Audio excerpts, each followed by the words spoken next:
We were just about to get cooking on J. Cole, and it's the damn app dropped on me.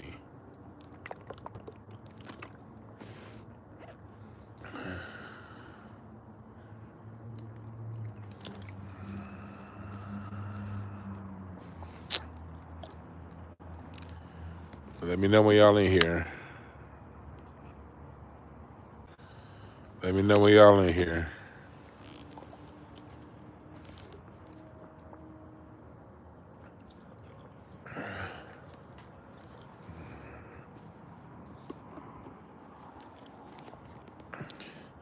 Yeah, we back.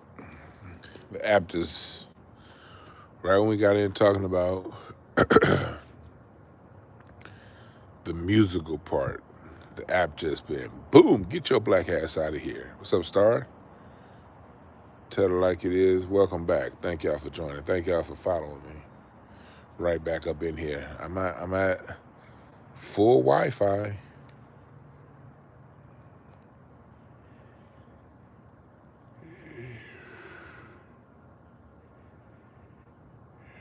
We back in here.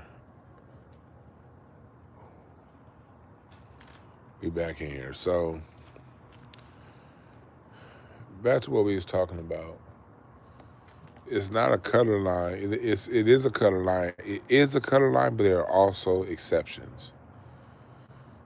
We have to, as Black Americans, understand our rightful place as the indigenous people of this land. The copper colored, red skinned people. My skin is very copper. It's very red.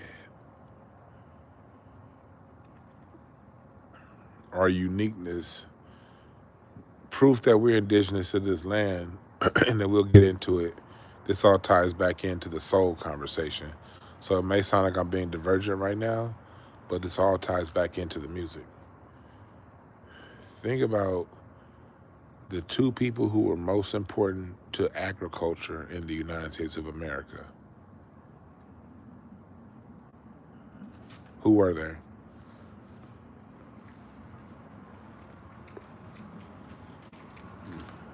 Benjamin Banneker.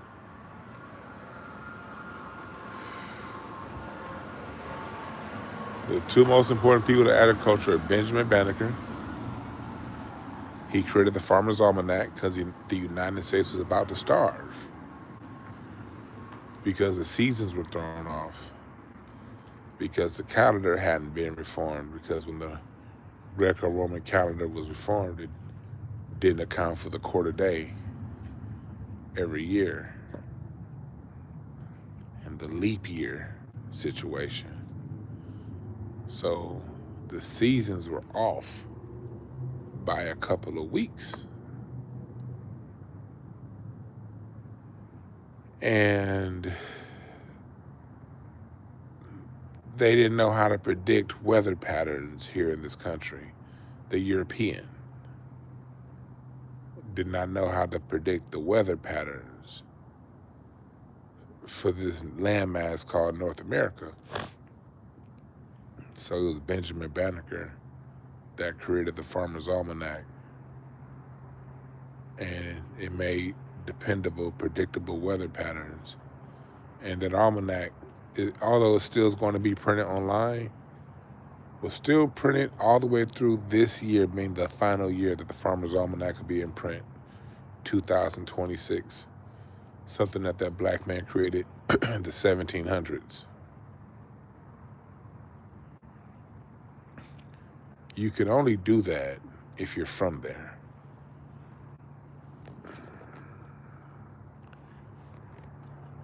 Only someone indigenous to the land can do that. Number two, and y'all said it in the chat, George Washington Carver created the field of bioengineering. America had a chance on the brink of going hungry again. And he created the system of cropping used today that regenerated soil. And he knew how to regenerate soil for sustained farming. which still feeds America and the world today. You could only be indigenous to the land. Only someone indigenous to the land can do that. By the time George Washington Carver did that, the European been on this land for 300 years at that point.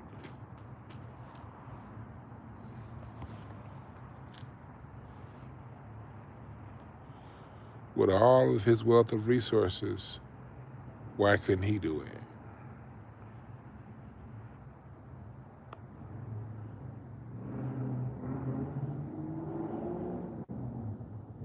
Why couldn't they find a Mongoloid Native American to do it?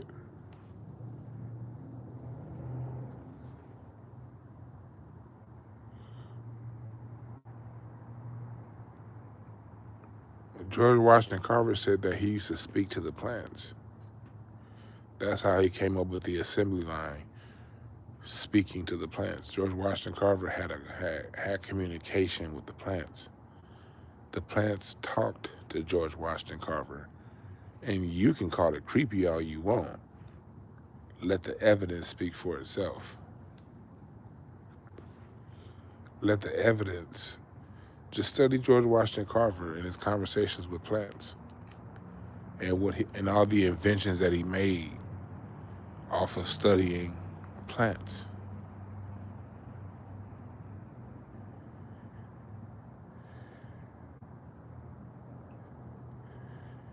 Yeah, George Washington Carver's voice was diabolical because the white family that adopted him castrated him at the age of 6 so that he wouldn't fuck their daughter.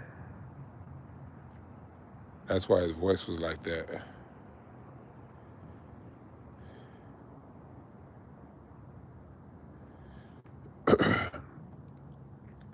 Why is it the two people most important to American farming, dealing with the soil, is us? They're just a point of reference, evidence that we're the indigenous people to this land. If Benjamin Banneker came from Africa, do you think he would have been able to create a farmer's almanac for the United States?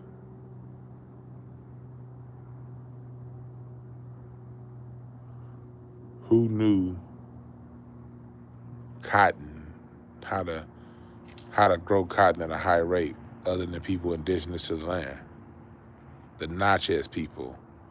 When the Mississippi Valley was purchased through the Louisiana Purchase in 1804, all of those, you got to understand, a lot of those prisoners of war, the initial slaves were prisoners of war from the Mississippian Wars, not the Natchez people, the Tuscaloosa people. Those wars. And the rest were imported over from Virginia. When tobacco, how did people know how to farm tobacco? You think a European know how to farm tobacco in Virginia, North Carolina? These were all prisoners of war on this land.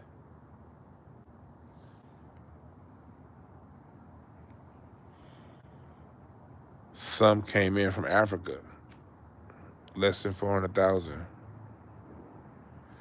But do you know that documented at least 700,000 black people, Negroes, were reclassified from Indian to Negro between 1835 and 1940 through the Dawes rolls, through marriage records. Census records prove this. People like Walter Plecker who reclassified. Most of us who know our genealogy can show proof of this in our own family lineage, where some of us, like me, have ancestors, their birth certificates were Indian, their death certificates were Negro. Press the number 1 if you can look that up in your family genealogy. I know I can. Born Indian, died Negro. Or colored. Marriage record said Indian. Death certificate said colored. Most of us can prove this in our own genealogy.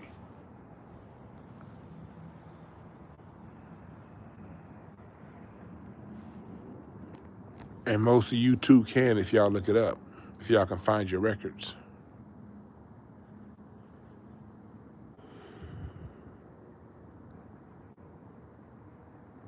Somebody said, do I look African? Nothing about me looks African. I ain't got no big ass forehead. I ain't got no big ass nose. I got little ass teeth. The fuck I look like? My skin is red, brown, copper.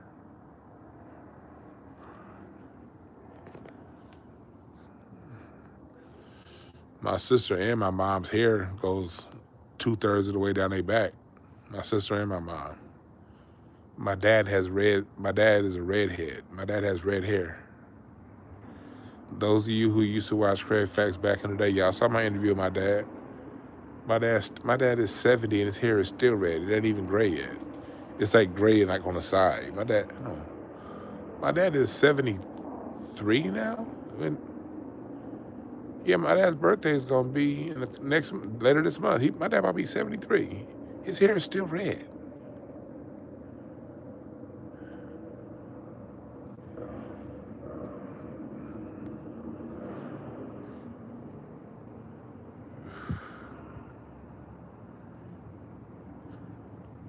Of course, Indian tribes wouldn't accept us. Emma 9635, you dummy. Are you fucking listening? I literally said we were kicked off the rolls. The official number is about 700,000 of us were reclassified. I literally just said that. They didn't reclassify us to bring us back, stupid. Why would they go all the way to reclassify us just to accept us back in 2 generations later? Grow a fucking brain. Think. What are you talking about? People are fucking stupid. You know how people will come to us and say we're not native to this land, but they'll just totally accept somebody whose last name is Rothstein as a Cherokee chief. These motherfuckers will see a goddamn Cherokee native Indian last name Herkowitz and be like, oh, they must be Indian. And then come to us and like, you guys don't know what you're talking about. Suck an AIDS dick, please.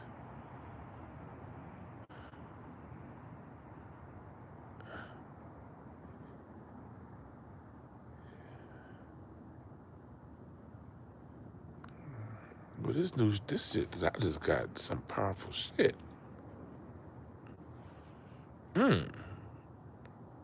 This shit is good. Good job.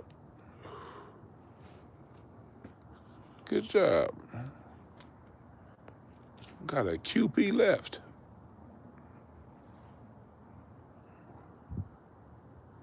Yeah, you have people who got here off Ellis Island 120 years ago tell us who we are.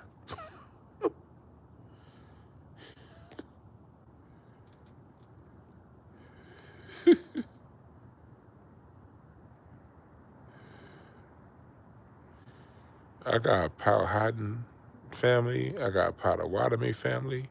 I got Cherokee. I got Creek. I got Indian in my family from Michigan, from Pennsylvania, from Virginia, from Alabama, and from Texas, and Louisiana. I got Natchez tribe in me. Mulatto, Natchez people. A lot of them Natchez is real light. Real light.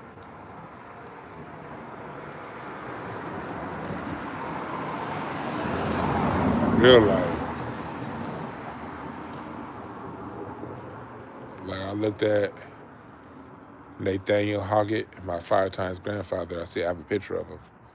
from 1870. He looks white, like he looked damn near white.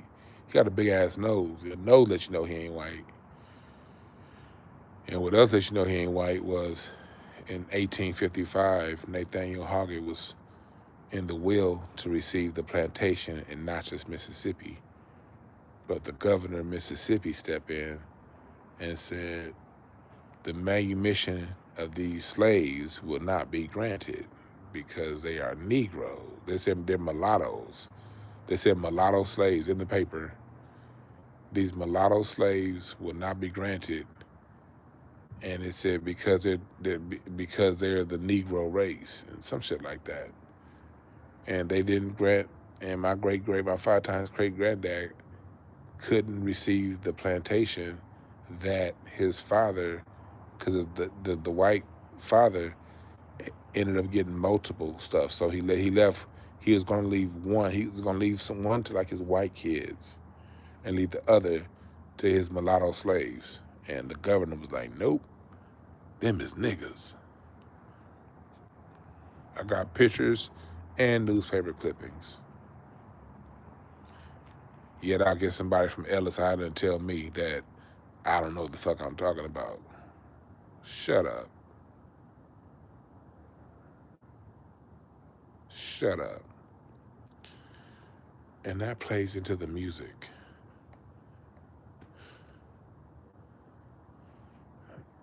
That plays into the music.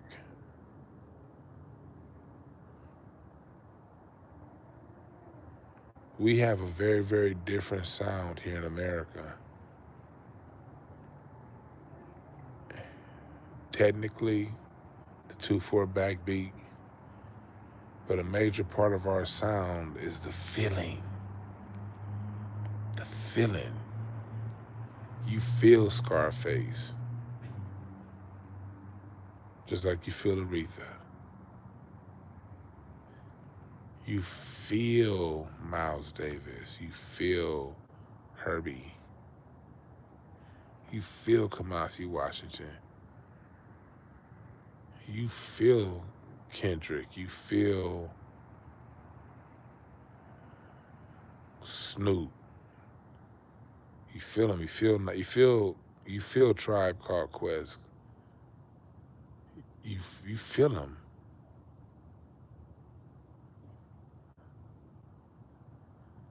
I don't really feel J. Cole.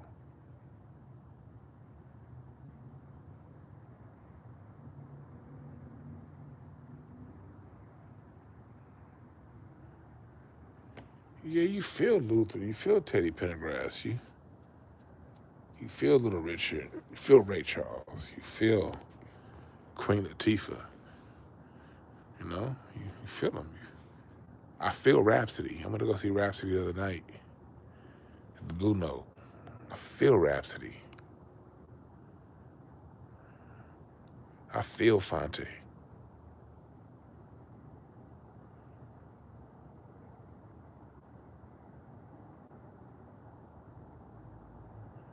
He doesn't.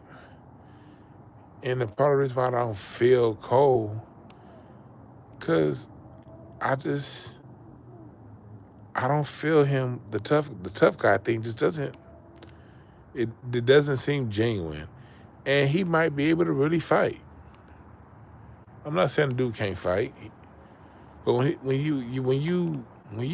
you throw, because when you watch how J. Cole moves, he been throwing shots at Kendrick for a long time. He lined Ab-Soul up and put Ab-Soul in a song where he threw some shots at Kendrick. Very passive aggressive, very bitch made. And then when it came time for the fade, you backed out, you apologized. I wasn't mad at the apology in a vacuum. If it was just say it started that way, just say the back and forth and everything started in 2024 in a vacuum, then okay, I get, okay, throwing your reel in the water, and then pulling it back out. But that's not where it started. Cole was throwing punches for like, what, 7 years? Cole was doing sneak disses for almost a decade.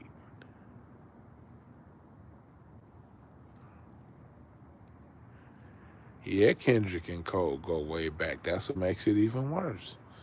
That's what makes all the sneak dissing worse. Because Kendrick and Cole do go back. That makes the sneak dissing even worse.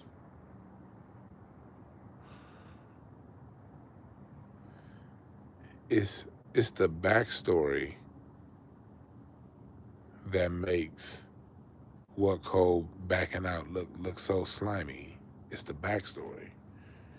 You niggas that don't know the backstory, y'all see it different. Yeah, then Cole saying he the best. You can, yeah, then he threw some, said in the Port of San Antonio, he dropped a song talking about what he woulda, coulda, shoulda did. And that he's still the best. And just leave the I'm the best shit talk out. It's like, I never understood why I didn't really fuck with J. Cole until all this happened. It was before that I just couldn't feel him, but I didn't really have the words.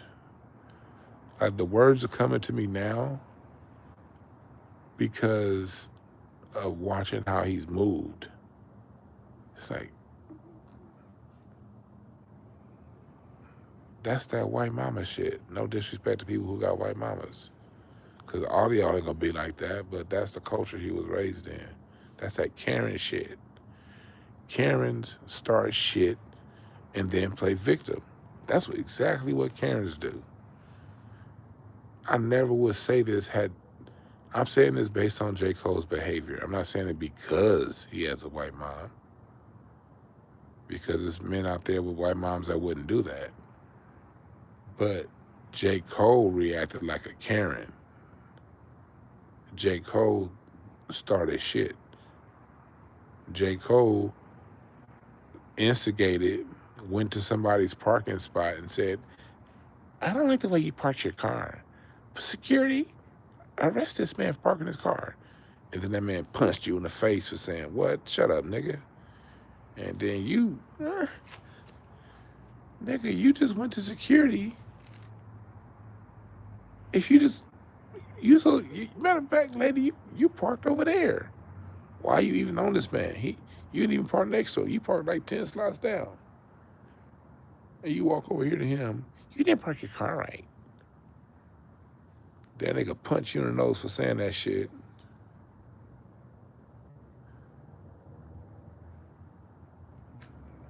That's Cole. That's Cole.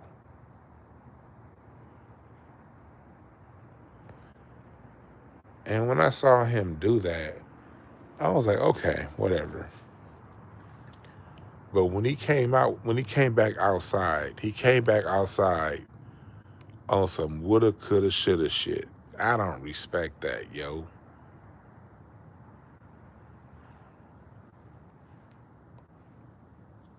Just leave it alone. Like, I would have had 15 times much more respect for Cole if he just left it alone and just rap. Okay? Rap about being a father, rap about relationships, rap about, what's going on, your town that you from, rap about the presidency. I don't know. Rap about anything. Rap about fucking Jupiter, Saturn, and Neptune for all I give a fuck about. But don't piss on my head and tell me it's water and talk about how tough you are and what you would have did when we all saw how you acted when everything was on the line.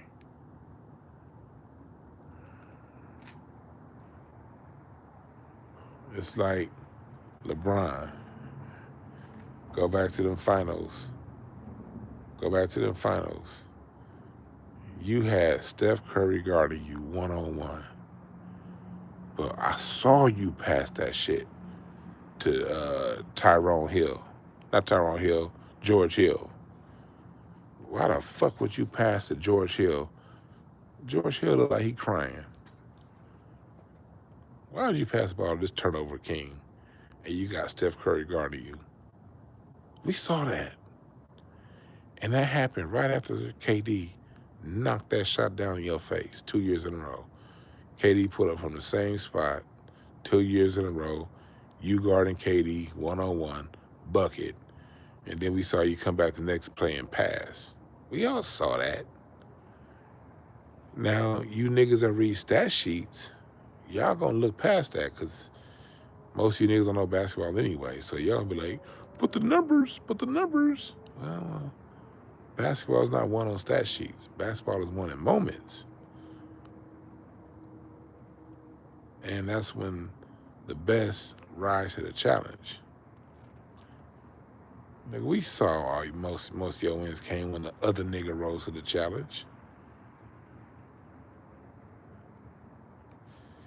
On the stat sheet, LeBron looked good. But remember, go back to the Eastern Conference Finals in 2009 when the Lakers were supposed to play the Cavs. The NBA had that shit set up. Remember they had the Kobe puppet and the LeBron puppet? But go back to that series against Orlando. Orlando was missing Jameer Nelson, their starting point guard. Ray Frost and the backup was starting. And LeBron was dropping like 36 points in 3 quarters. 40 points, and that nigga LeBron was balling for 3 quarters. That 4th quarter came, we saw that nigga pass. We saw this nigga get 2-point 4th quarters after dropping a goddamn 35 in the first 3 because he was scared. And then we saw it happen again the next year. We saw it happen against, in that year, Magic and the whole ESPN crew, they trashed the shit out of LeBron. And then after that is when the word came down from David Stern to pull back criticism from him because he's the golden goose.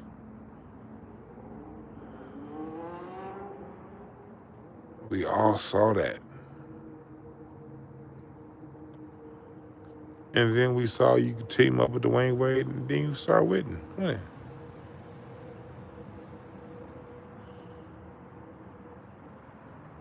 It's like you can look at the game or you can look at the stat sheet. Stat sheet always gonna look good.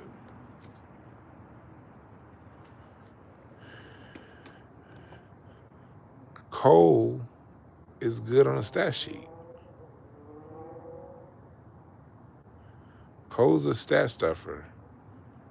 Technically, he's really good. On the surface level, his lyrics are cool. His production's cool. Like, J. Cole, I call him 24. J. Cole is 24, 9, and 8 a night. Well, that's the oldest. That's not in today's NBA. J. Cole is 27, 9, and 9. 27 points, 9 rebounds, 9 assists every night. That's J. Cole, 27.99.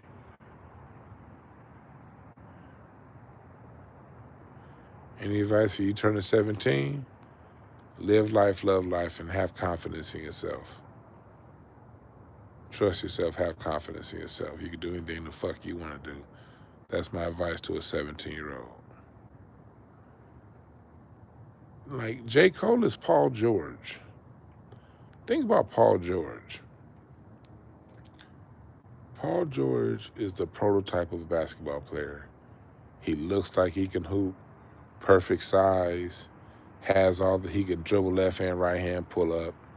He can score at all 3 levels, really good defender. Paul George is consistent numbers. But when the game is on the line, Paul George ain't shit.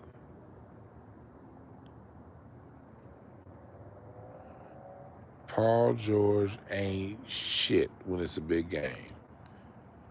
I remember when he was in OKC and playing with Westbrook, and in the first round they played against the Utah Jazz. And it was a game where Paul George had 5 points, and the white boy Joe Ingles dropped like 27 on his ass. Joe Ingles looked like he looked like goddamn Gordon Hayward. Joe Ingles was looking like goddamn the player Adam Morrison was supposed to be that series. This nigga was looking like Larry Bird, Joe Ingles. And Paul George was getting like 6 points. Paul George ain't shit.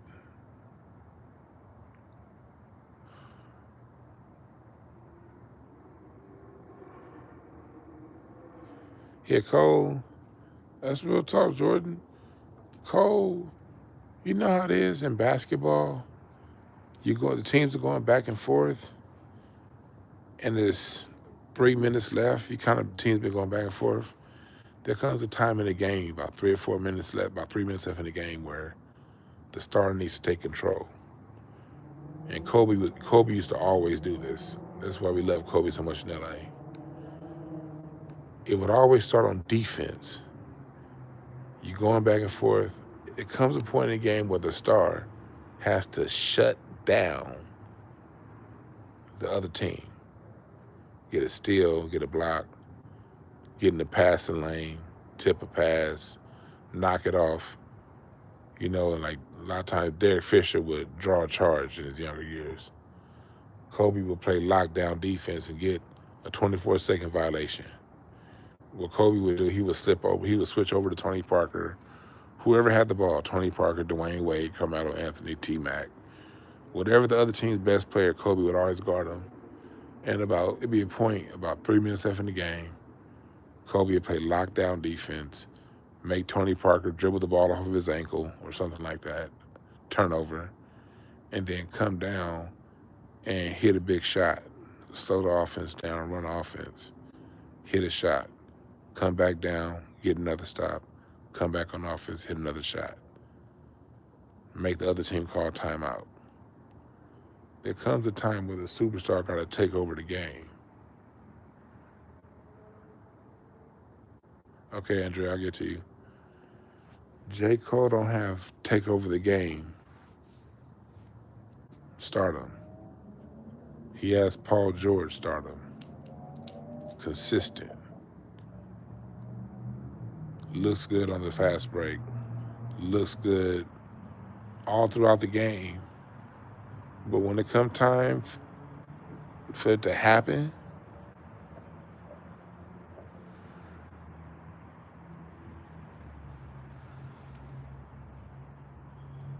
not gonna happen. But at the end of the game, the stats are gonna say he had 27.99. So people are gonna be like, man, why are you criticizing him? He had 27.99, man. He had a good game. All right. But when there was 3 minutes left and it was time to seize control, he passed. And on defense, he didn't switch over to the hot player. That's another part about being a superstar back in the Kobe days. You gotta go guard the other team, whoever's hot. You gotta switch over. You gotta get him. He gonna keep cooking that nigga. We gonna lose. You gotta stop him.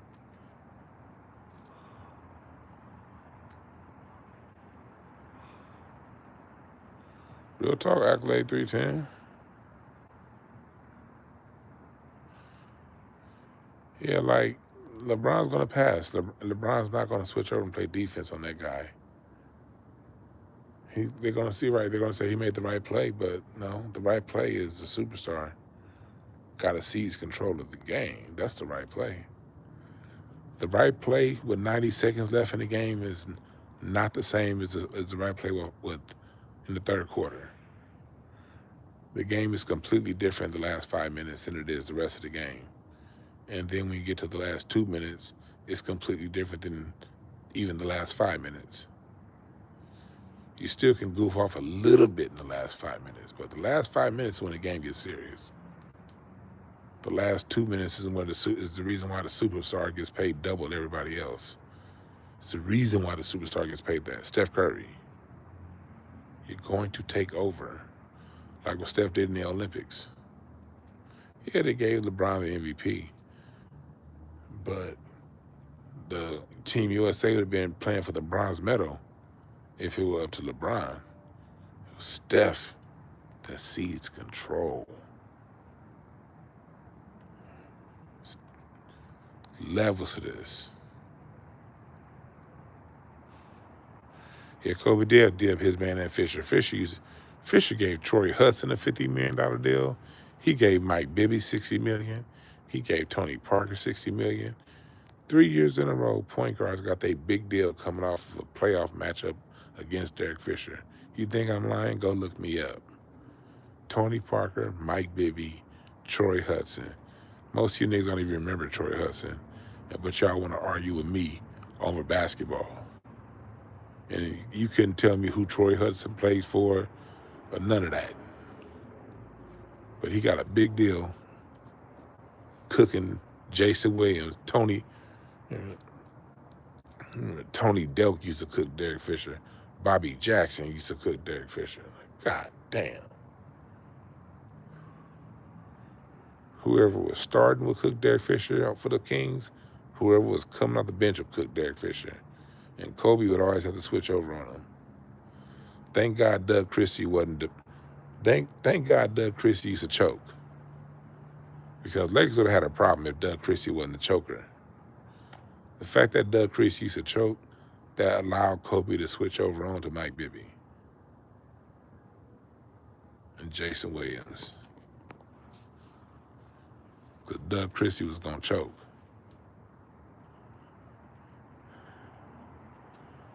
Rick Fox had patience. Rick Fox used to lock patience so Yakovich down.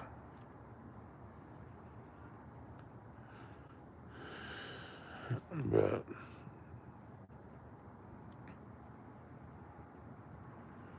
D. Fish was definitely clutch. He was most definitely clutch. But he got used on defense. That's just what it was. That nigga got used.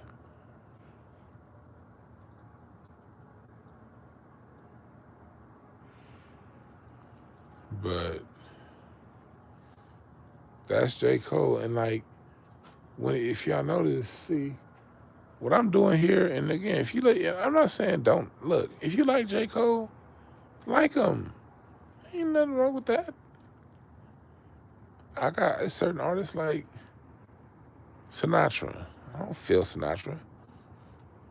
But I love songs like Fly Me to the Moon and The Lady's a Tramp. More. I love, oh man, the moon is out tonight. I might listen to some Sinatra tonight. I fucks with Sinatra. I don't feel Sinatra, but I fuck with Sinatra. There's a band called Moonchild. I love Moonchild. They ain't from right here in LA. They sound sonically beautiful. I don't feel Moonchild. But Moonchild is dope. The homie she plays the flute for him. Like, Moonchild's a dope band. They do everything right, but I don't feel them. Still listen to them.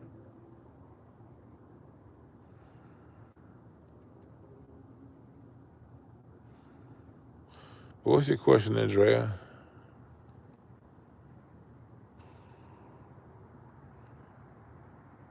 So I'm not saying y'all should change, like who you like, but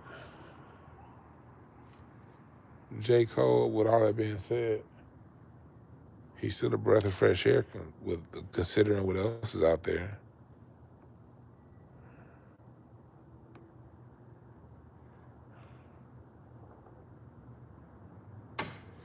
Hell yeah, Eric Stone gave Derek Fisher the business in the finals. He was tearing Derek Fisher's ass up. Everybody tore up Derek Fisher.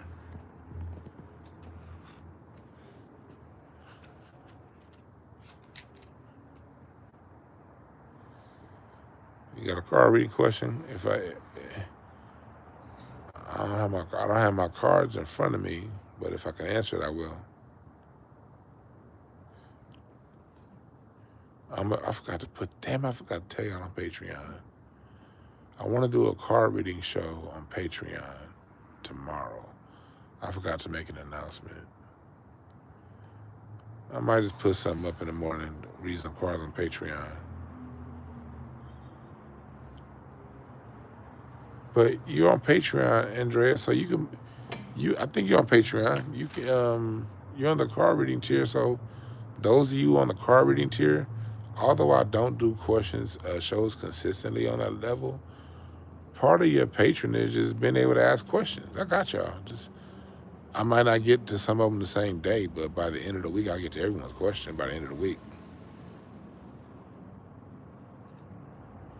I'll get to everyone's questions. That's part of being on that level.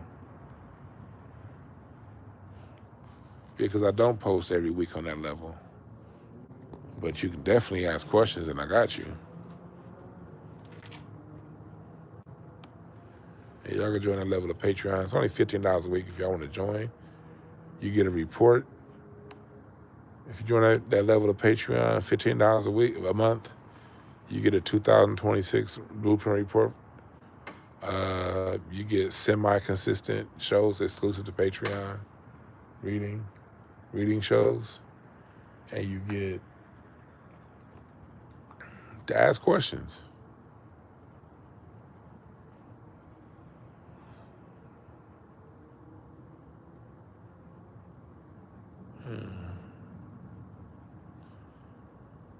Man, I love the art of storytelling part. I love all the art of storytelling.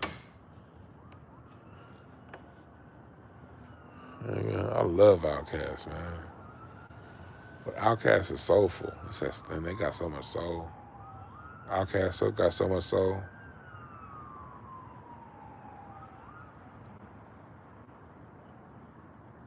Cause they know what you seen, and they seen what you drive. Outkast has some wisdom. Turn your head into red velvet.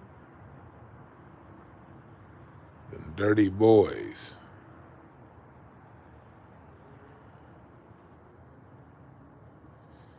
Our triple twos. Yeah, hit me up for the birthday reading.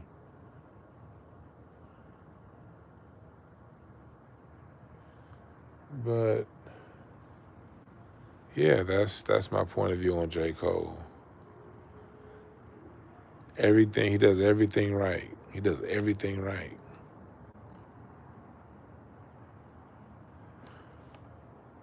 But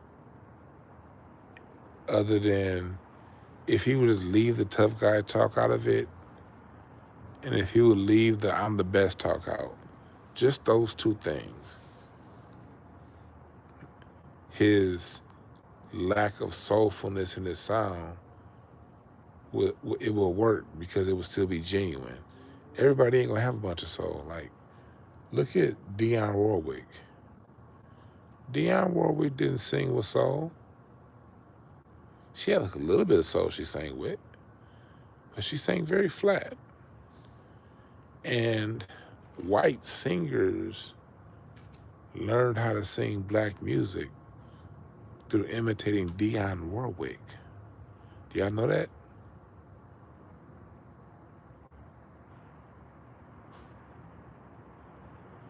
I know my long-time listeners know that, but the rest of y'all don't.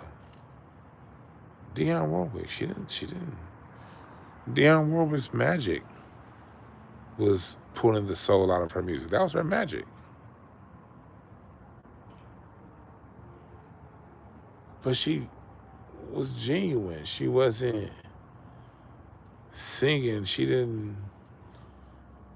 sang genuine lyrics. It was produced by Phil Spector, so Dionne Warwick had white production too, and she leaned into it, and she created a whole new lane. Everybody black ain't gonna do everything with a whole bunch of soul. Dionne Warwick is a perfect example. She retracted the soul from her sound.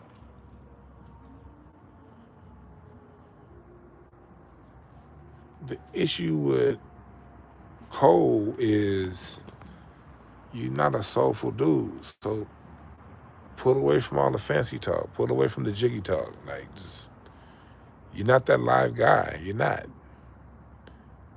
Live guys don't throw rocks and hide their hands. Like, Jay-Z was a rock throwing, hand hiding nigga, but his music was snaky too. He told you he was in the streets. Like Jay-Z's, if we said we went about Jay-Z, he told you that. He tells you exactly who he is.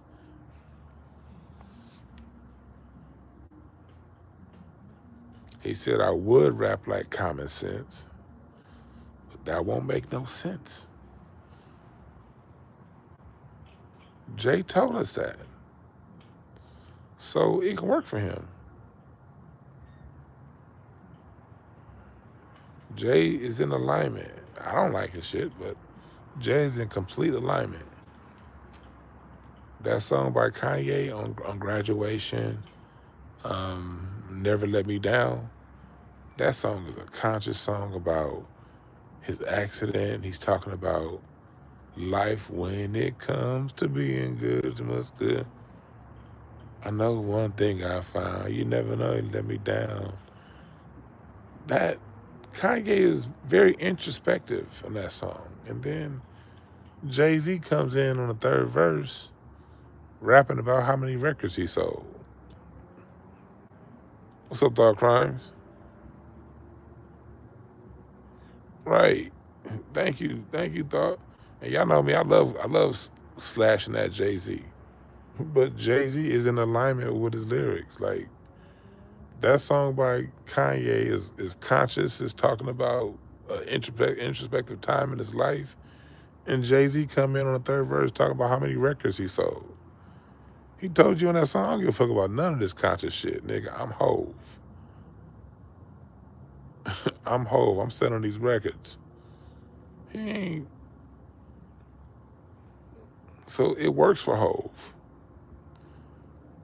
If Cole and y'all go to Thought Crimes because they have some. I miss Thought Crimes on YouTube. I be forgetting to go check out my.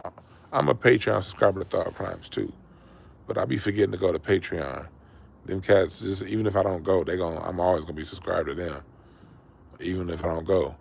That's a very valuable Patreon channel for those of you who love music. I'm doing that because I mean it.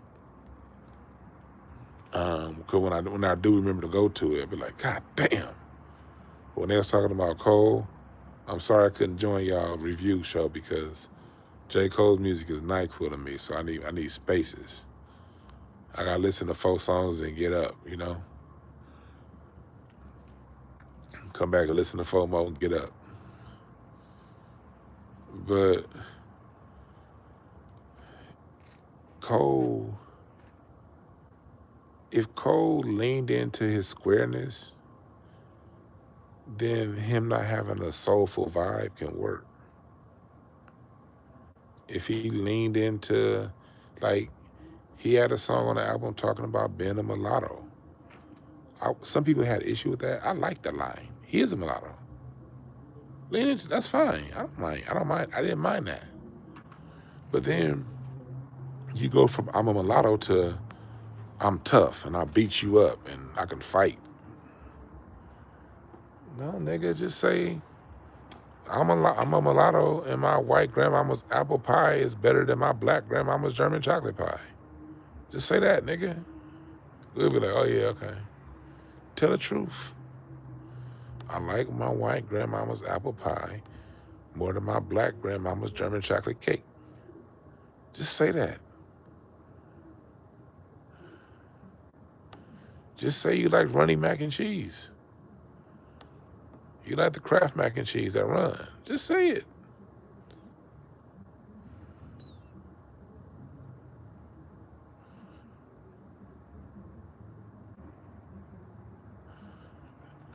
All that, I'll fight, stop. Just, I'm the best, stop. But I did like the mulatto line because he's a mulatto. I like the way Thought Crimes makes that distinction because it made me rethink how I talk about Thought Crimes. Is very sin. She's very, very, very on bringing up the differences between a light-skinned black and a black person with a white mom or a white dad. There's a huge difference, and it goes beyond visuals. It goes basically down to culture. And I was like, I appreciate Thought Crimes for bringing that up because it made me think about my own family. My mom, her whole bloodline could pass as white, and it ain't none of them motherfuckers white. Like, them are some light ass niggas. My mom here go halfway down her back. Like, very, very, very light skinned, but both of her parents are black. All 4 of her grandparents are black. All 8 of her great grandparents are black. Well, there's some Indians in there, some Potawatomi when we get to that level. That's when we get to the Potawatomi, when we get back to my mom's great grandparents. But somebody like a Cole, just like Drake, the values of the home come out. Remember this? What do I always tell y'all? Music is a sonic interpretation of your immediate environment. Music is your environment, and part of environment is what you grew up around. So when J. Cole wants to be a Karen and throw rocks, verbal rocks, and hide his hands, that's a sonic interpretation of his environment.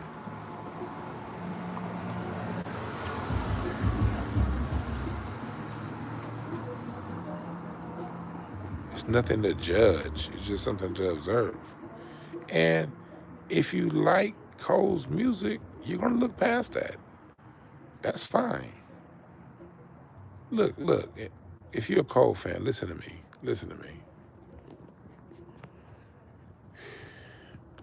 I'm a forever Snoop fan. I see some of the shit that Snoop do politically. You see some of the stuff that he be advertising, be like, what the fuck? But I'm always gonna listen to The Last Meal. Always. As long as I have breath in these lungs, I'm gonna listen to Blue Carpet Treatment. I'm gonna listen to Bush, Ego Tripping, 7 Days of Funk, Dogfather, Doggy Style,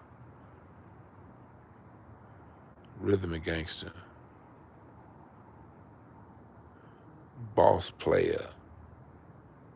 I'm always gonna listen to that. I see the other shit Snoop is doing. I don't give a fuck. And y'all know me, as pro-black as I am, but Snoop making his money. He making his decisions. Snoop is never, to this point, he ain't never outright cooned. And I didn't have an issue with Snoop playing, DJing for that Trump event because I look at that the same way as at niggas that do shit for the Democrats. Both of you guys are entertaining evil on one end. On the other end, both sides are giving a service to our country. We're still here. Black folks have been entertaining in the White House since 1859. Blind Tom Wiggins entertained the president in 1859, the year before the Civil War.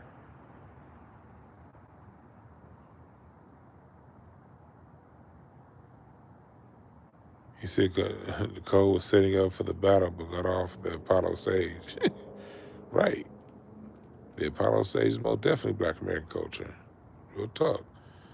But I don't know if he was here earlier, Thought Crimes, when I said that the issue I have with Cole backing off, if it started, say at the battle, March 2024, I would have been like, okay, it's weak, but whatever. It's the years before that of all the throwing rocks and hiding his hands. It's all of the subs, all of the things that he did leading up to it, picking out a fight, picking a fight. You put in all them years of picking the fight, and then you back off. That was my issue.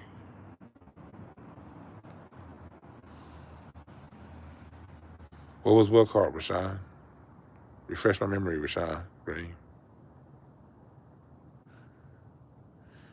Yeah, entertaining the troops. At the end of the day, if you're going to the White House, you are entertaining a white supremacist regime, no matter who's in office.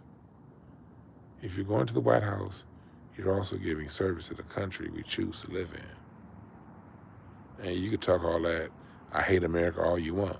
Motherfucker, you live here.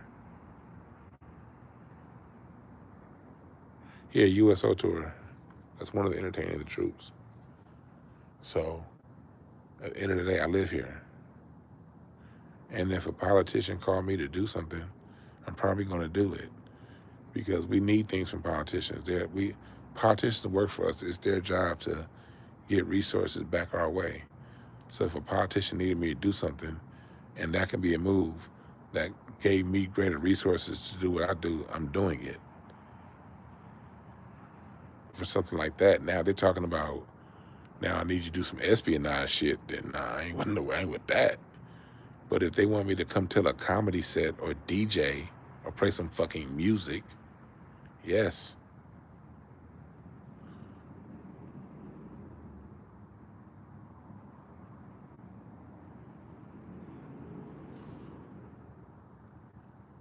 You know? Yeah, it was them cold subs, Thought Crimes. I was like, man, so passive aggressive ass nigga. But if the government wants me to do some fucking entertainment, DJ, yeah. I don't give a fuck what president it is. Yeah. Yeah. And every entertainer should take that. It's a big check. Now, if they want you to come in and change the lyrics of your music, then no. If they want you to bend on your morals or integrity, then no. But to fucking DJ a set and you get to go home? Yeah. I wasn't mad at Snoop for that. You know, Snoop has a lot of associations I don't like.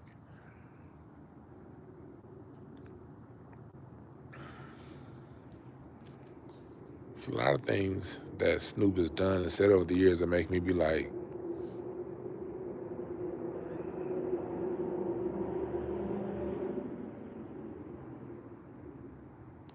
hey, y'all, Rashawn, have a good one.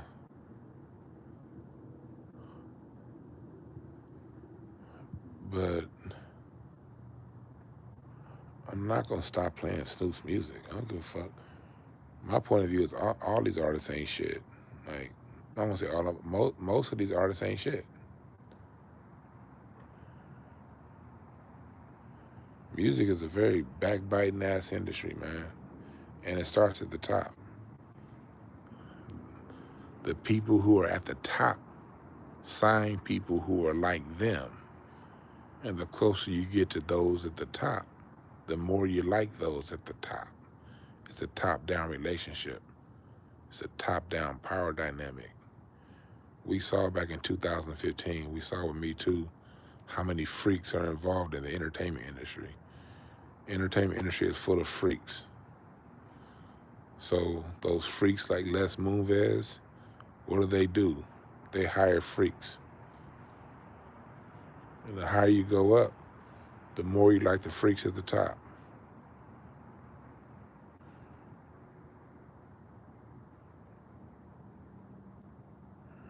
And do I believe there are exceptions? Yes. I believe there are exceptions. There are some people who made their way up pretty high and they've been able to ski scat with them, you know? But as a rule of thumb,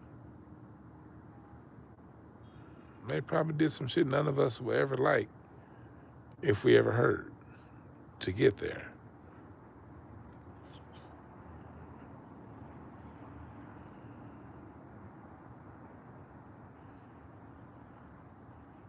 Yeah, okay, I see you, Sean.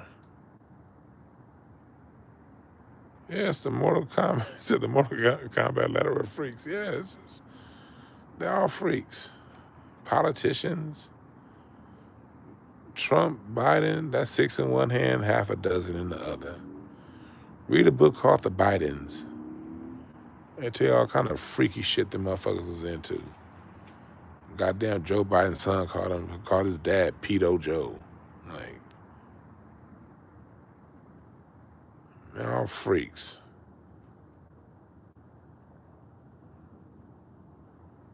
But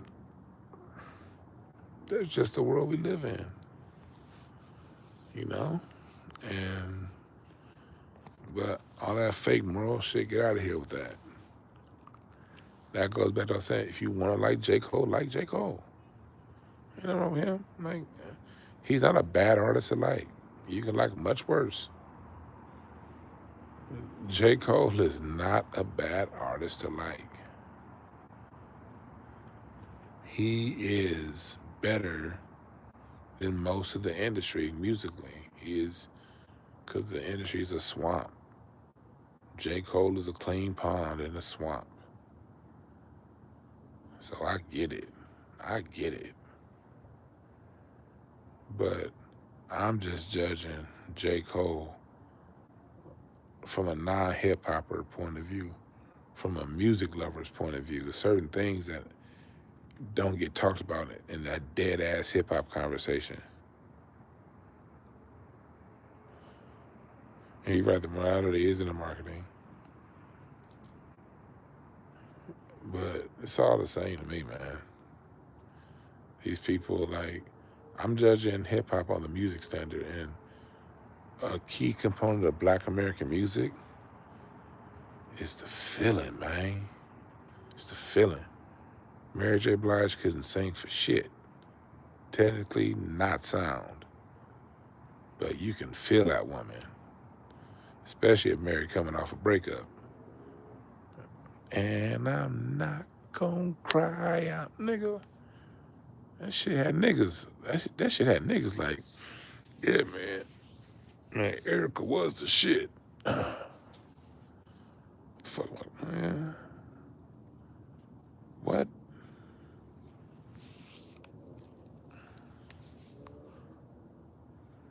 Etta James, Billie Holiday.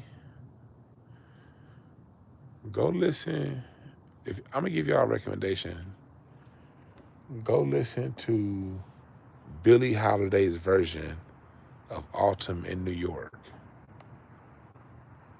If you just want to feel a certain way. I feel like I'm in 1941 Autumn in New York. Listen to Autumn in New York by Billie Holiday. And just listen to her describe the environment. And you will feel like you're there. You'll feel like you're in the Harlem Renaissance era.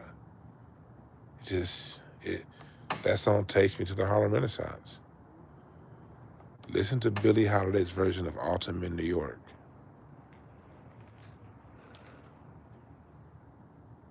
That's what I'm talking about. Listen to B.B. King, Never Trust a Woman. That song was funny. Go listen to Never Trust a Woman by Billy King. Don't ever trust a woman until she's dead. One day she says she loves you. The next day you're going to be out in the street. She said she'll ask to borrow 5, then she'll borrow 10. And baby, that 5 and 10, you won't never see again. Don't ever trust a woman till she dead.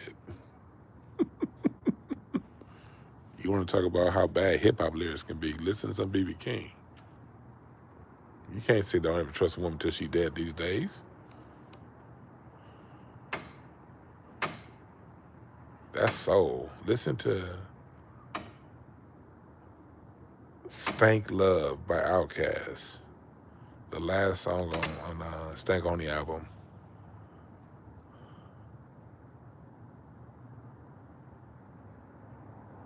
Yeah, the better artists always evoke soul. The soul is the soul. That's right, Thought Crimes. The soul. That's the rule. That's the rule. That's the You don't see it, but it's all around. You can feel it. You can't see the soul. You can't point it out. Sometimes you don't hear it right away, but it's grits in the morning. It's just hot grits on the cold morning. That's the soul. You don't have shit on Clarence Carter. No, it don't. It just, Well, not anymore, but hell, listen to, Devin the Dude. That nigga got soul. Would you please pass that to me? Devin the Dude is a soulful motherfucker.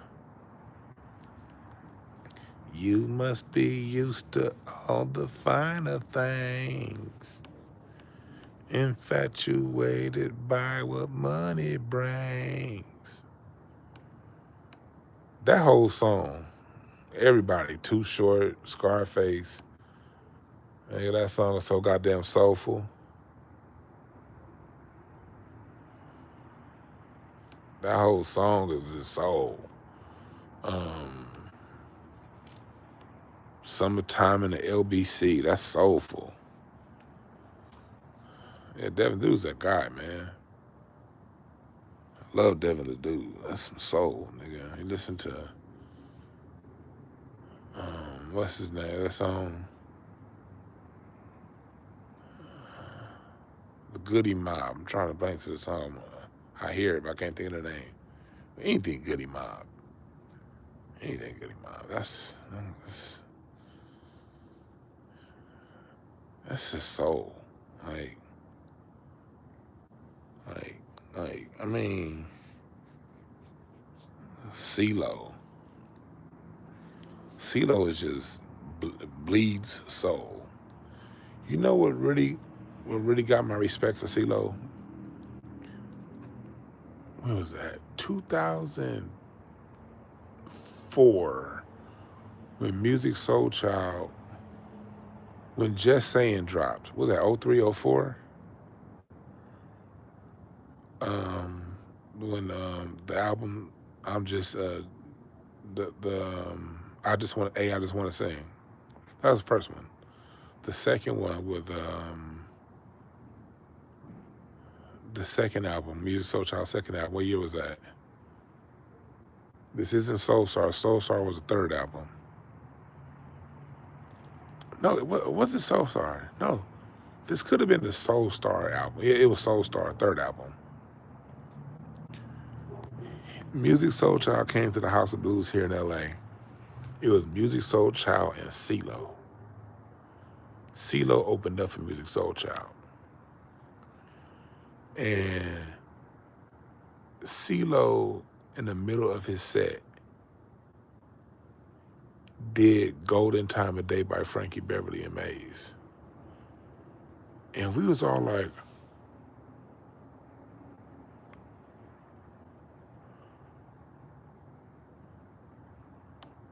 that motherfucker, CeeLo, killed it. It's like 03, 04, sometime around there. This nigga CeeLo did Golden Time of Day by Frankie Beverly. And He sung that shit with so much goddamn soul, sounding like Frankie, but still sounding like CeeLo. It was like, God damn.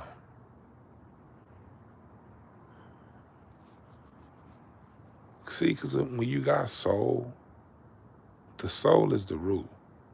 You jump genres. Genre don't mean shit. Genres in a lot of ways are overrated. Well, this one thing we got to realize, black people, because we tend to follow the lane, follow the leader, instead of listening to how other people interpret our music, instead of listening to ourselves. The genres are for everybody else, not for us.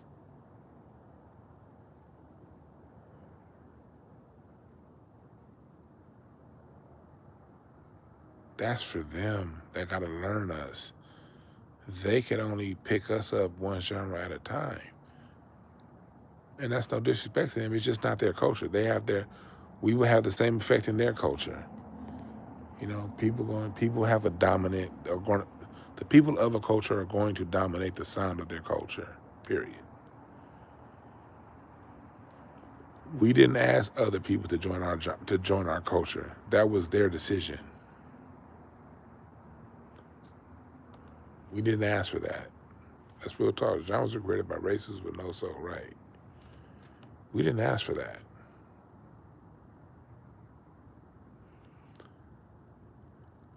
Here's my proof.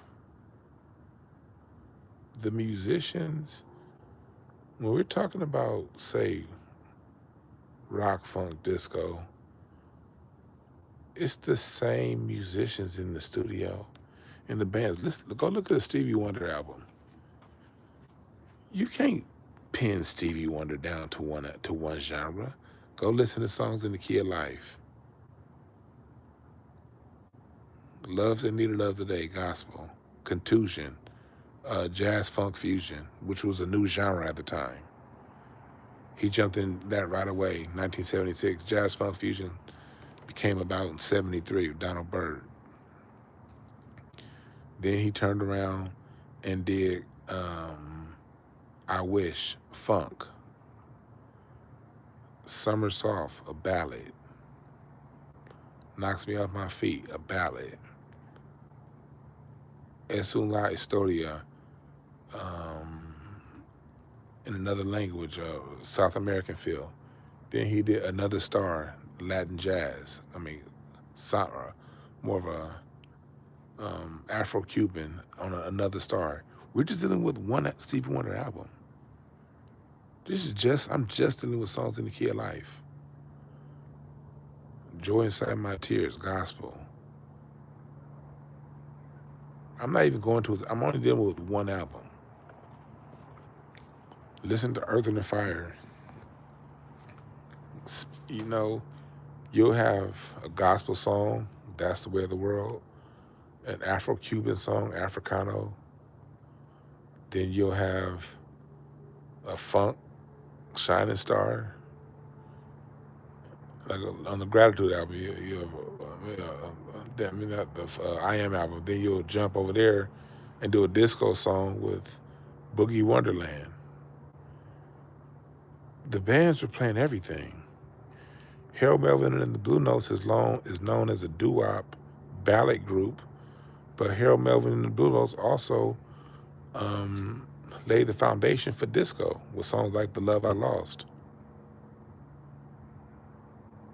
You look at Roy Ayers, someone who's not even mentioned. He's known as a balladeer, but Roy Ayers would funk it up in songs like Shooby-Doo, Bum, Run. You know that song? Shooby-Doo, Run, Run, Run. Funk. One of the funkiest bass lines you ever gonna hear. And then he'll turn around and drop some disco on you. I'm drawing the name. I think it's Less Soul. I forgot the name of the song. Then drop a ballad on you and the song like You Send Me. Roy Ayers, press number 1 if you've heard Roy Ayers' version of You Send Me. That's one of the smoothest ballads you'll ever hear. Press number 1 if you've heard Roy Ayers' version of You Sent Me. He had Third Eye. And then drop a song like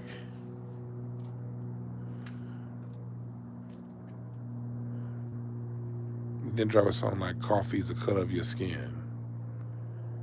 And then Herbie Hancock, jazz, straight ahead jazz of Miles Davis. Then he did straight funk with the Headhunters. And then did futuristic music on the Sunlight album. The genres are just different expressions of the soul. That's what y'all gotta understand. Genres are just different expressions of the same soul. The same way one moment you're sad, the next moment you're happy, then you go through some little bit of depression, then you go through overwhelming joy. That's what a genre is. Disco means fun dance music, born out of the term discotheque. I'm gonna do a show breaking this down because some of these hip hop niggas, one of y'all sent me a video. Some of these hip hop niggas was talking about, oh no, Disco King Mario was a disco DJ. Not Disco King Mario, he was called that in the 60s.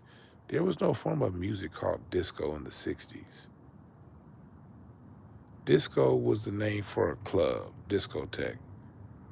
That was the name of a club. A word for a club, disco. Disco meant party. There was no disco music in 1969. There was no disco music in 1971. There was no disco music in 1972. Disco music started in 1973. And it basically meant music for the club.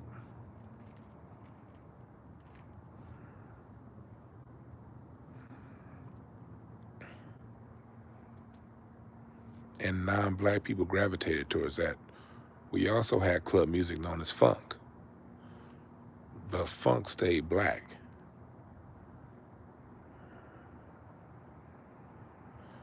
But it's the same stuff. Like Funkadelic had a song that was written by Sly Stone called Who Says the Funk Band Can't Rock? Funkadelic, rest in peace Billy Bass, who gave the band the name Funkadelic. He laid the foundation to how rock bass was played, Billy Bass. Funkadelic was a rock band that started off as a doo-wop band that evolved into a funk band. And they had a song called Who Says the Funk Band Can't Rock? If you go back and listen to Funkadelic, back and forth between funk and rock. The genres are just different interpretations of the same soul. Soul is the root. Sometimes all your musicians played in church. They all learned how to express that soul through church. Most of your musicians grew up playing in church. That's the consistent. That's why Rakim plays the saxophone. That's why CeeLo can still sing. Great singer. You can do it all. It's the industry that funneled people into one genre or there. If you listen to black music before the industry took over, no one album was stuck in one genre. You always had a dance song. You always had dance music.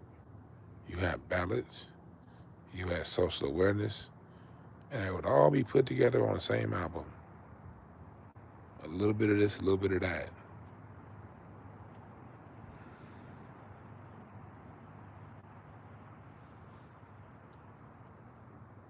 So don't get caught up in genres like that. That's not our deal. That's how they interpret what we do. the soul is what you focus on. Because the soul's going to express itself sometimes through disco, sometimes through house, sometimes. Look at Robert Glasper. Robert Glasper is a jazz musician that does the best R&B out there.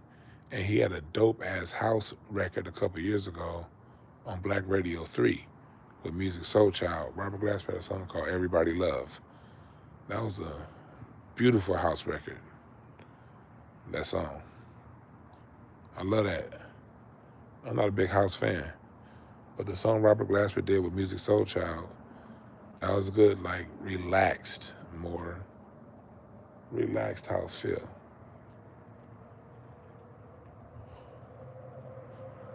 You know?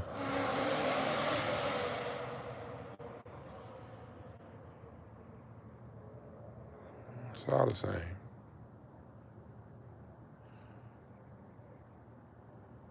It's all soul music.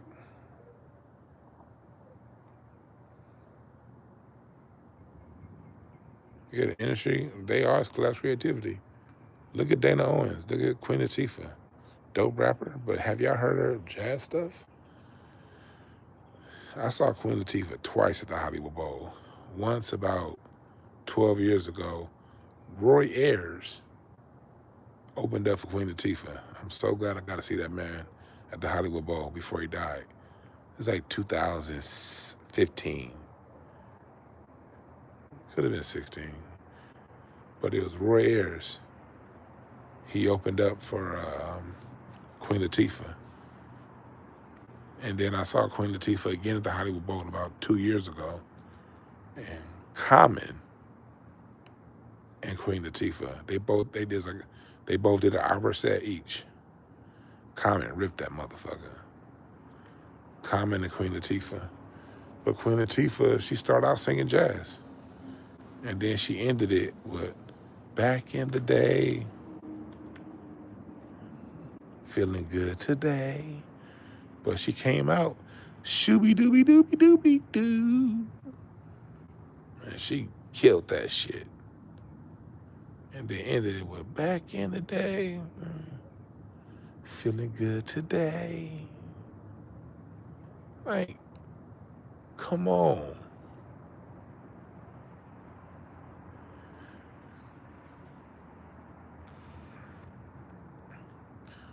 Robert Glasper has a great album that's out right now called Keys to the City.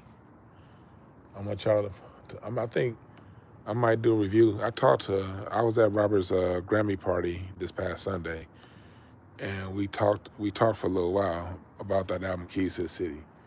And I didn't know he recorded that album live. That was live from the Blue Note in New York, Keys to the City. Go listen to that album.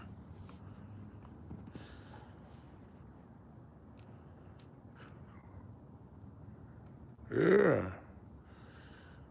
Man, I had a dope conversation with Bilal too that night.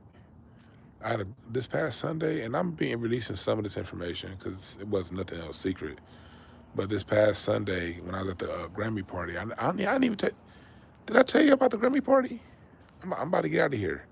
But before I get out of here, did I tell you about the Grammy party? I don't think I told y'all. I told y'all I went, but I don't think I told y'all. But it was a lot of the members who played in the D'Angelo tribute. They came to the Grammy party that I was at. And so I was just talking to a lot of people, people who played with D'Angelo. Like me and Isaiah Sharkey had a good conversation. This was like right after the Grammys. But the LA nigga and me, I don't take pictures. I'm with these niggas, and they wearing the same thing they was wearing on stage at the Grammys for the Grammy tribute. But Isaiah Sharkey was the music director for the Grammy tribute. Yeah, that album was live, Thought Crimes. And he been with D'Angelo the last 10 years, you know. He's like him and a few other people that was in the band. I don't remember some of their names. But they were saying that D'Angelo never stopped recording. That's what I was hearing. D'Angelo never stopped recording. He just didn't get along with the industry. Industry politics is why we didn't get anything. But D'Angelo got a lot of music recorded, y'all. A lot of music. Whether we're going to hear it or not, I'm not going to say anything that I wasn't told I can't say. I heard some things, but I don't know. But I do know it was confirmed by people that was in the studio with him that he has a lot of music that's recorded.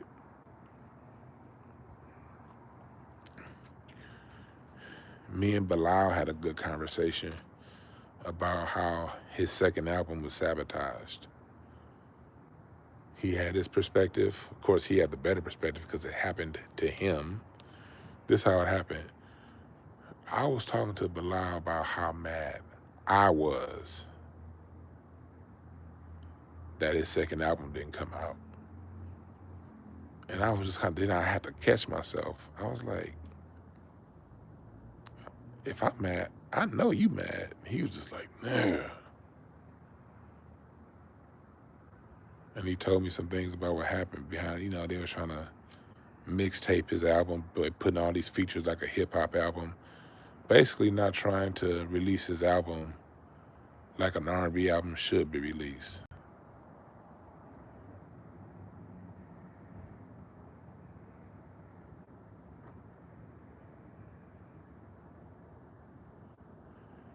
But it just confirmed what I've been saying for a long time.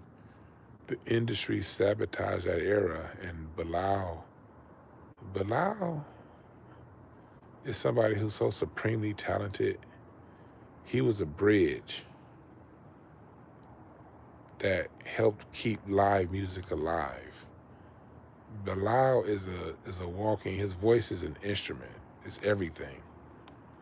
They tried to sabotage his shit and he's still here.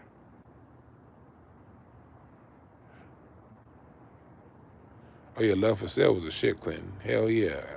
Bilal's album, Love for Sale, he had a track called Bury Me Next to You that came out like in 2018, 19.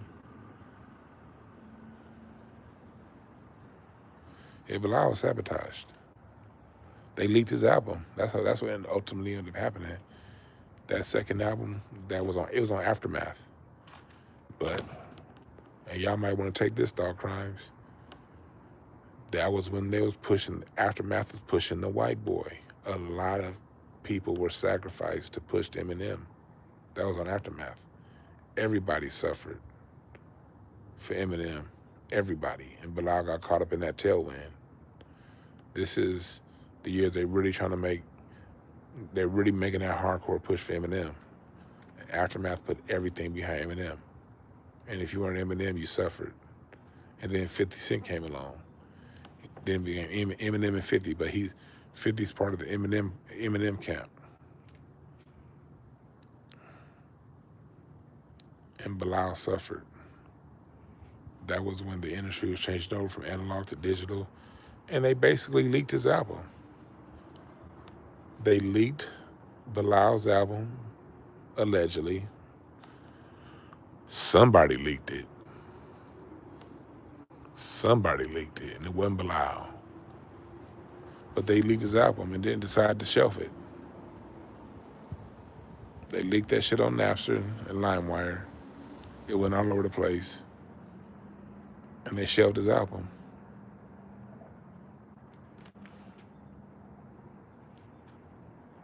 That's what happened to Bilal. But that Firstborn second album, nigga, still sounds good to this day. Still sounds good. Yeah, Bilal's a victim of LimeWire.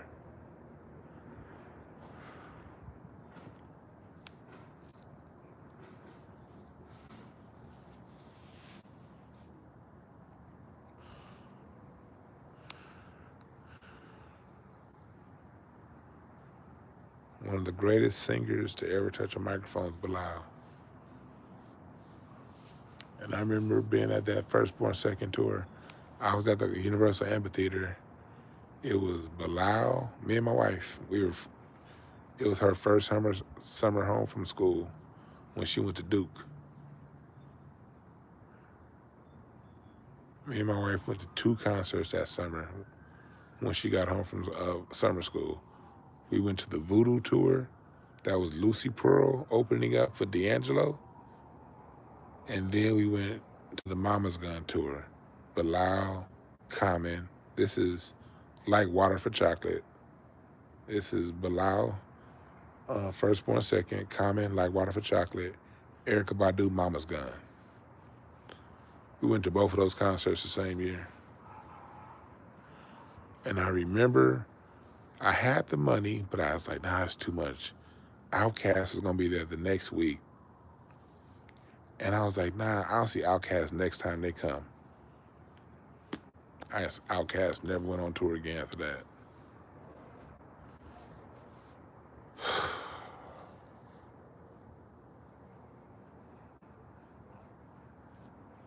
But I did see D'Angelo and the original Lucy Pearl.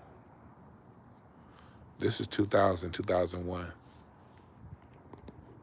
It was my wife's first summer home from school.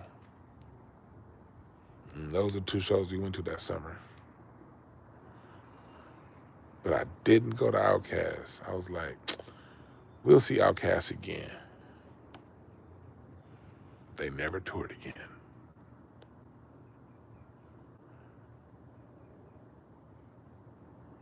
See why I don't miss a concert these days?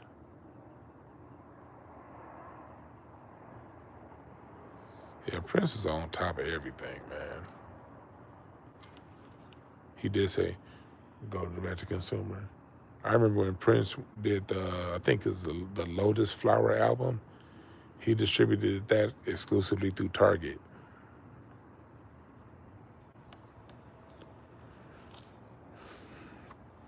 He don't miss a show, man. I'll be at shows all the time. Like last week, I saw Rhapsody live with a band. 2 weeks ago, I saw Robert Glasper again. I saw Corey Henry. Press number 1. Did y'all see my video that I put up on Instagram? Press number 1 if you saw it. We was backstage with Corey Henry's show. It was Corey Henry on piano, Tashina Arnold singing, and Keon Harrell, the trumpet player, him singing. This was like right before Corey's show. And when we walked backstage, because I'm cool with Corey Henry's manager, I was texting her, and I was letting her, and I got T to come. And when we walked backstage, and Corey Henry saw Tashina, this brother started crying.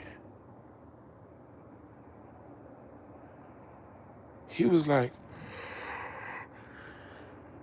that motherfucker was so happy to see T.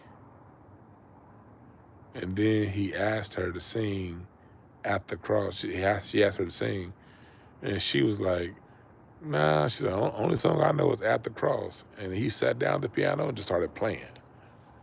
And I hardly ever pull my phone out. But I just, I pulled my phone out real fast, and I was like, I feel like I gotta record this. And I'm glad I did. If y'all didn't see it, go check my Instagram out. If y'all didn't see it, go check out my IG. And on Twitter, I posted the video of Tashina, Corey Henry, and Keon Harrell all singing. That was a very beautiful moment. It's a beautiful moment. It felt good, too.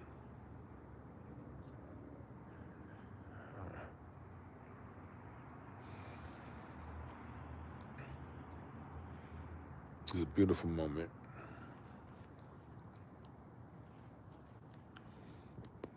But my phone about to die, y'all. My phone's about to die. So, again, if you're on the reading level on Patreon, I ain't done no show like in a week and a half over there. Inbox me if you got some questions. I'm going to get one in pretty soon. We're going to do something next week. And if you're on the Music University tier, no class on Sunday. I forgot it's Super Bowl Sunday. People be getting their shit. I don't give a fuck about no Super Bowl, but people be shindigging and mooty wamping, so I'm not gonna have a class this coming Sunday on Super Bowl Sunday. We'll start back next week for the Music University. Alright. Y'all go subscribe to Thought Crimes. Hey, Thought Crimes, man, y'all can't be going 6 weeks between shows anymore. That's fucked up. And I clicked on y'all video today right when it ended. But Thought Crimes, we no more of these 17-week breaks, please. Alright? We dig y'all content over here. Thought Crimes these niggas be trying to have a show once a season. Thought Crimes be like, oh, well, we had a show in the spring, so next show is gonna be in the fall. Be like, God damn.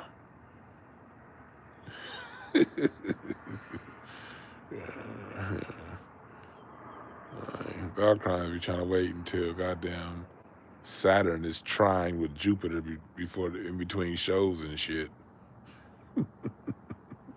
I'm just fucking with y'all. But anyway, I was trying to say, ninjas. Real talk. Well, I'll holler at y'all. Y'all have a good one.